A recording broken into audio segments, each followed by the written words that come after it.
especially when I got a big class, it's a nightmare. Well, this is an area, as I said, we're trying to manage Culbin on a continuous cover basis, so it's just continual trimming and relying on natural regeneration. What we've done here, we've carried out a seed tree, what would normally be a seed tree felling. So these are what we call our frame trees. So we thin to these frame trees, and this will provide the seed for the next rotation. What we've done instead of allowing regen on this site, or relying on regen on this site, Forest Research, who's our other agency involved, it used to be part of the same department, but they're a separate agency now. They've come in and they've actually planted. And what we're trying to see is if the Dothrostrom will infect the younger plants. So this will be regularly monitored, just to see if there seemed to be some discussion, and I'm sure, about whether it's just the older plants got an infection because they've been taller, more cloud in the canopy, whether they were easier infected than the generation of young planting, like in a thicket stage. So they're just trying this out, they're planting it, and they're just going to see, monitoring it regularly, just to see if this actually gets Dothrostrom and whether it can shrug it off with the regular young plant once it's established, whether it's trying to shrug it off. I'm looking at, and the fact I'm not sure, I think that might be Dothrostrom, I'm not sure. It's called red band, and you can see there's small bands. Yeah. Sometimes they're not complete, so I can see on it. Yeah. Basically, it goes a kind of a rusty colour, and you'll get these little dark bands across the needles, which is the infecting bodies of the fungal infection. You have to disinfect your hands now. These might be of the parent trees. I think that's more like it. That's off the parent tree. Oh yeah. Now what you see that colour, when we went up tower, say 3-4 years ago, the canopy was just that was the colour of the canopy almost. It was really, really prominent. And since we've thinned it out, the salt air's better, and it's really, really wonderful. It's just obviously not optimum conditions anymore. So we're just really lucky because so much of the forest is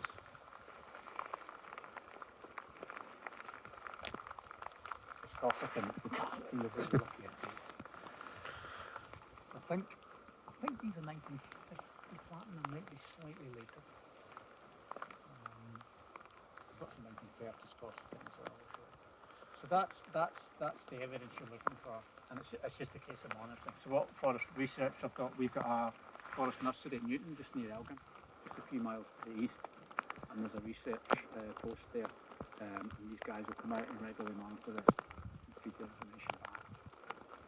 My assumption is this is replicated elsewhere, but I don't actually know. So that's the kind of telltale signs you're looking for. Like I say, in lodgepole, forget it, it's going to die. The chances it's going to survive are very slim.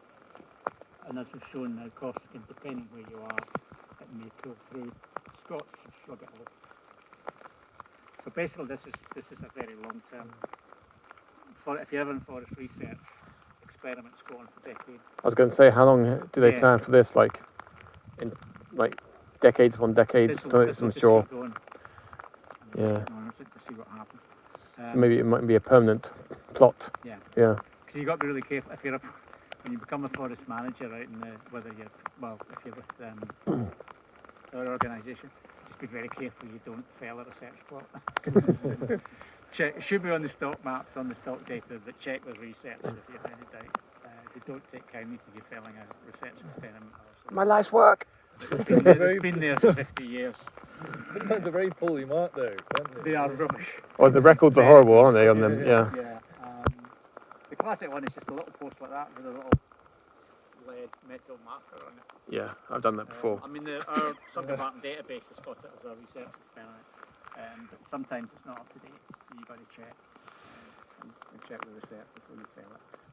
A previous boss of mine once failed a long-term menstruation experiment and almost lost his job over it. So just be very, very careful. So this is the kind of thing, obviously monitoring of your existing crop, but research coming in and doing this, and that's, I think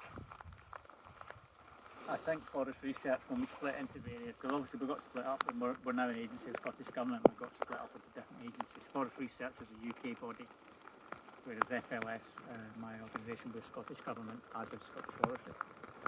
I think forest research are a little bit worried that with having, they might lose funding and not have quite as much work with different agencies now. With the climate change, there's so much going on. They've probably got enough to keep them going. In fact, they've probably got too much. It seems like every other day we're looking into issues with the species. But this is just one example. It's still the stroma. The hit is really bad. We've got away with it here.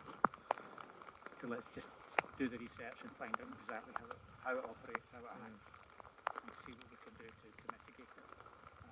And this will be an ongoing thing. But I'll go back to the old-fashioned silviculture, making sure you put the right tree in the right place. Because if your tree's happy where it is, if it's in the right soil, if it's healthy, it's more likely to shrug some pathogens off. It won't obviously survive everything, but I think as things increase, it's going to get harder. But in theory, if you've got the right tree in the right place and it's healthy, most of the time it should be able to come forward.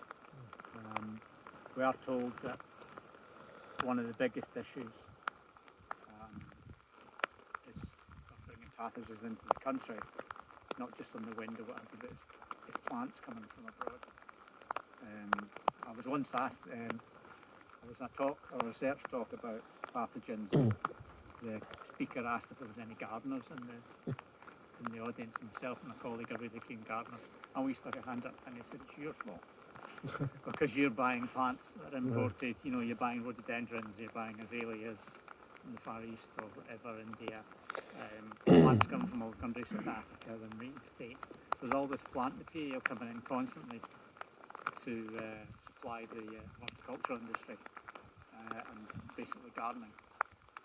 But it's also bringing in pests. So you have that issue where rhododendron can pass on something to oak, that kind of thing. So I think it's just going to continue. I can't see how they're going to tighten it up. So it's just there's more stuff. And now in the past, where they maybe got some new pathogen every few years, and now saying there's several new pathogens coming in every year. It's just getting worse, and the climate's not helping. So so this is just an example, long-term experiment, just to see what happens. Do you say it's a mix that they planted under here of Scots and Corsican and Lodge? Have they put lodgepole in or not? No, that was all over lodgepole. Okay, yeah. As far as I can remember, pretty sure they're into lodgepole. And I think we've worked out the lodgepole basically. Yeah, and was the seed collected from here as well? Was it, or was the? Do you know where the? That I couldn't tell you. Okay. I need to ask research about that. I couldn't tell you about that. My guess is it. Should have been. Yeah. I think if I was in an experiment, I would do this. I would get the seed source from there. Yeah. And do you do? The other possibility is it might be. There might actually. I haven't thought of this. I'll need to really ask them. The smart thing was to do different provinces to see which province comes out best. Yeah, that's what I thought would be. So ideally, you want a mixture. Stuff from Culbin and stuff from elsewhere in the UK and stuff from possibly Australia and Europe. That would be a really smart thing to do, but I don't actually know what to do. Yeah, that's what we had a talk from Ted Wilson. He does a lot with CCF, and that's what he was saying. We get very hung up on provenance, but he said, maybe with climate change, we need to just kind of be a bit more flexible and think. I think people are a lot more accepting of provenance rather than species, so it's a kind of a midway point. I think the more varied the experiment, the better. The more variables you throw in to try and find out exactly what's going on. So they've got experiments all over the country. So I think what we'll do, we'll head down Salt Marsh. And have a look at that. And at what time do you want your lunch?